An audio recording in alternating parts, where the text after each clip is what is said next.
Olá pessoal, bem-vindos à disciplina Física Moderna 2. Nesta aula nós vamos falar sobre o potencial integral e fazer mais uma aplicação da equação de Schrödinger. Então vamos considerar um potencial que dessa vez é descrito da seguinte forma. Então eu tenho um potencial que na região x menor que zero, esse potencial ele vale zero. Na região x igual a zero ou x maior que zero, esse potencial ele tem um valor constante que é igual a U0.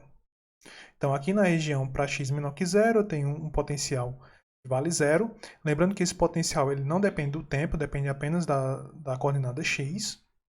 E aqui, na posição x igual a zero ou x maior que zero, esse potencial ele é constante e vale U0.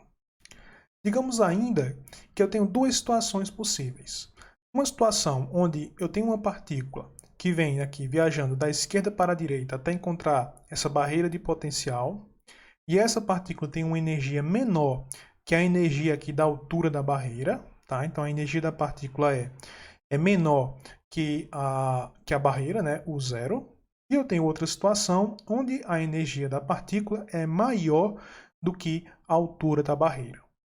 Então vamos começar primeiro analisando essa situação onde a energia da partícula é menor que a energia da barreira. Se a gente tivesse aqui uma partícula clássica com uma energia menor que a energia da barreira, então essa partícula ela não poderia passar aqui para o outro lado da barreira por ter uma energia menor do que a energia potencial aqui da barreira, né? Isso não seria permitido classicamente. Porém, como a gente vai ver agora na mecânica quântica, é possível que você encontre a partícula do outro lado da barreira, ou seja, na região x maior que zero. Então vamos lá. Então aqui eu tenho duas regiões distintas, né? A região 1, que é a região para x menor que zero, e a região 2, que é a região para x maior ou igual a zero. Vamos analisar aqui cada uma dessas situações separadamente.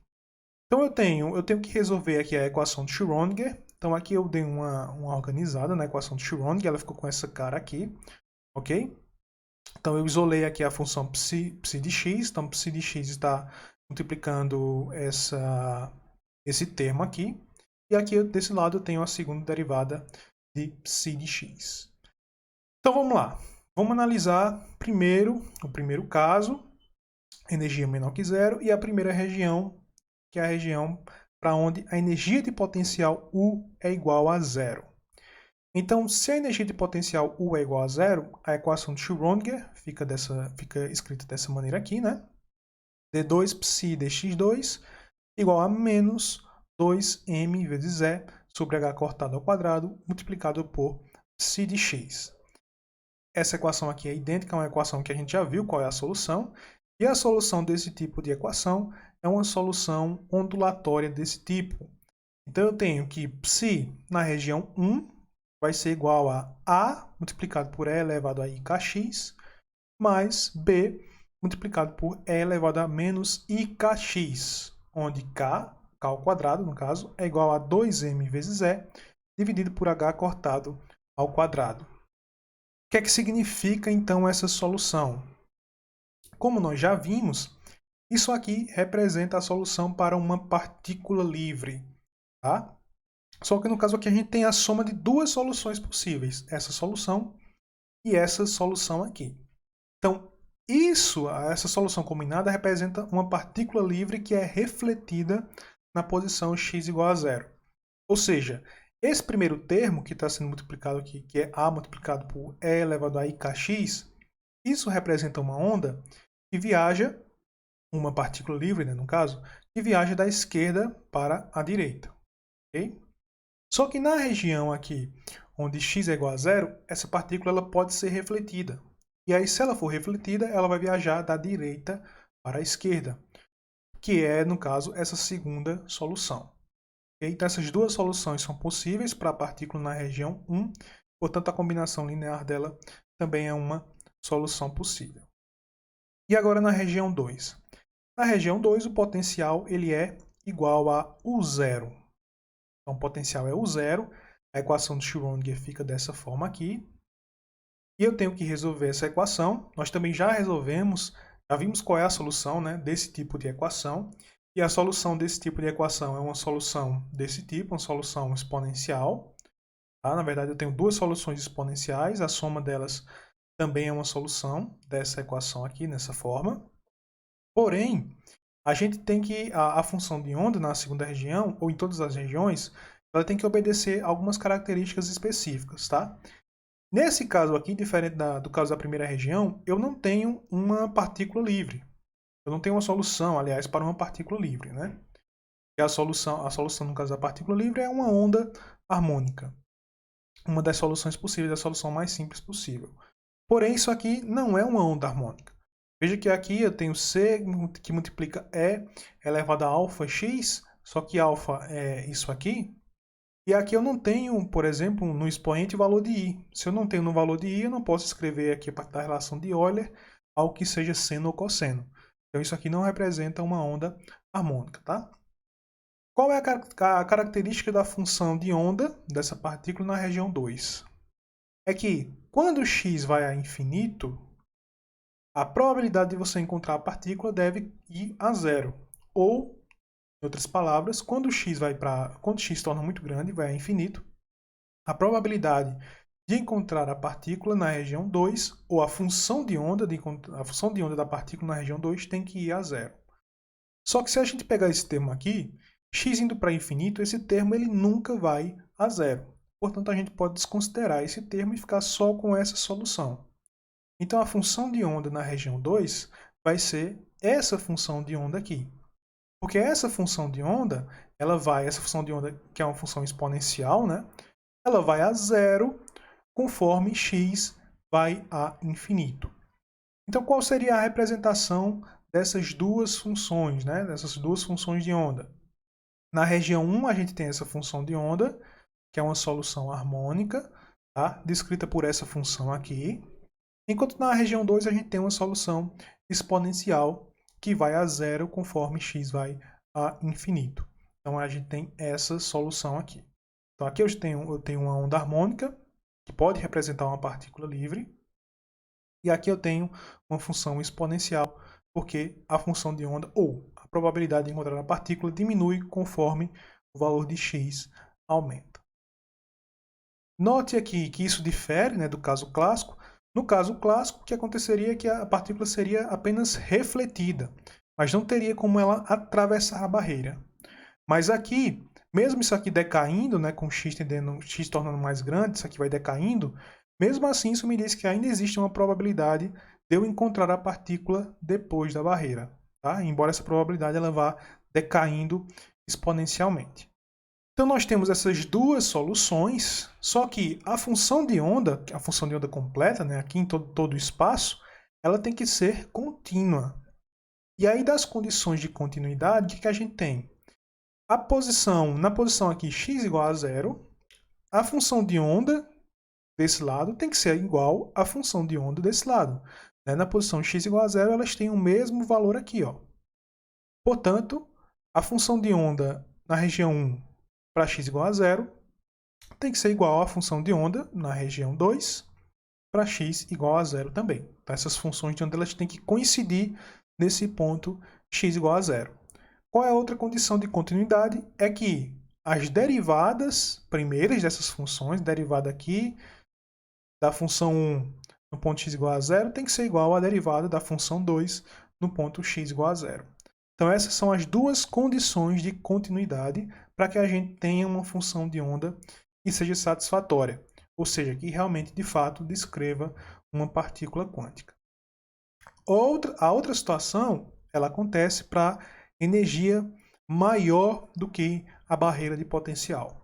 Então, agora eu tenho uma partícula que vem viajando aqui da esquerda para a direita, e essa partícula agora ela tem uma energia maior que a energia de potencial. Portanto, ela pode aqui conseguir atravessar essa barreira, né, mais facilmente. Então vamos lá. Então, novamente a gente tem a região 1 e a região 2. Na região 1 o potencial é 0, na região 2 o potencial é U0. Só que dessa vez a energia da partícula é maior que essa barreira de potencial. Então eu tenho a equação de Schrödinger, aqui novamente. Para a região 1, isso aqui vai ser a mesma solução que a gente já viu no caso anterior, para a energia da partícula menor. que a barreira de potencial, tá? Então, a solução aqui ela é idêntica, ela é igual. Então, eu tenho como solução uma onda harmônica que viaja aqui da esquerda para a direita e é refletida na posição x igual a zero e começa a viajar da direita para a esquerda, tá? Então, aqui a solução é a mesma. O que vai diferenciar é a região 2. A região 2, a gente vai poder escrever agora a equação de Schrödinger dessa forma. Então, o potencial agora ele é o zero, né? Só que a diferença aqui é que anteriormente, no caso anterior que a gente viu, para a energia que tinha a partícula, aliás, que tinha uma energia menor que a energia da barreira, esse resultado aqui dava positivo. Isso resultava numa função exponencial. Só que agora a energia é maior que a barreira. Portanto, isso aqui vai ser um valor negativo. Isso significa que a solução também vai ser uma solução de onda harmônica, né? Ou uma solução de onda plana na região 2. Então, de forma semelhante ao que a gente viu para a região 1, aqui eu também tenho uma onda plana na região 2. E essa onda vai ser, eu só vou mudar as constantes, né, dessa onda. Antes era A mais B, agora vai ser C. Então agora eu tenho a constante C, que multiplica E elevado a I, K barra, multiplicado por X, mais D, que multiplica E elevado a menos I, K barra, X. E dessa vez, K barra ao quadrado, né, vale isso aqui. Tá? Então nós temos novamente uma solução que é uma função para uma onda plana, só que aqui nesse caso a gente pode desconsiderar esse segundo termo, porque essa solução, como a gente viu, é uma onda que viaja da esquerda para a direita e aqui uma onda que viaja da direita para a esquerda. Só que no caso aqui, essa onda ela só vai viajar da esquerda para a direita, né? Ela não vai ter nada para refletir. Então a gente pode desconsiderar esse termo, considerar d igual a zero, né? Então esse termo aqui, nós desconsideramos ele e ficamos só com esse resultado para a função de onda. Ψ2 de x, ou seja, a função de onda nessa segunda região, também é uma solução de onda plana, C, que multiplica E elevado a I, K barra x. Tá? A diferença aqui para a primeira solução é que na primeira região a onda poderia ser refletida. Aqui não tem nada para a onda refletir, né? Então a gente só fica com esse termo. Então vamos representar agora essa onda. Então nós temos aqui uma onda plana, né? Que representa essa partícula livre. Aqui a gente também tem uma partícula livre, só que com uma energia menor, uma vez que a energia aqui dessa partícula é E, enquanto a energia dessa outra partícula é E menos U zero, tá? Mas as duas são ondas planas, as duas são partículas livres. E essa diferença na energia vai refletir aqui no número de onda dessas ondas, ou no comprimento de onda dessas ondas. Então a onda aqui na região 2 ela vai ter um comprimento de onda maior do que o comprimento de onda da região 1. E novamente nós podemos utilizar as condições de continuidade, tá? Então a função de onda psi ela deve ser contínua em x igual a zero, e dessa condição de continuidade nós temos que a função de onda na região 1 tem que ser igual à região de onda a função de onda, aliás, na região 2, na posição x igual a zero. Então, disso aqui a gente pode concluir que A mais B é igual a C. Tá? Além disso, a primeira derivada de psi em função de x também deve ser contínua em x igual a zero. Então, a derivada da primeira função deve ser igual à derivada da segunda função na posição x igual a zero. Então, as derivadas das funções são essas aqui. Tá? Essa derivada aqui para x menor que zero e essa derivada para x maior que zero. Eu posso organizar aqui essas duas. Primeiro, eu posso fazê-las iguais, né, no ponto x igual a zero. Então, as duas são iguais aqui em x igual a zero. Posso organizar essas equações aqui e obter o seguinte resultado. Eu tenho, o primeiro resultado que eu obtive foi que A mais B é igual a C. E daqui eu posso obter que A menos B é igual a K barra sobre K multiplicado por C. Tá? Então eu tenho essas duas equações, A mais B igual a C, A menos B igual a K barra sobre K vezes C. Isso aqui eu posso organizar essas duas equações e escrever A e B em termos de C, como está aqui, ó. Então, escrevendo A em termos de C, a partir dessas duas equações, nós encontramos esse valor aqui.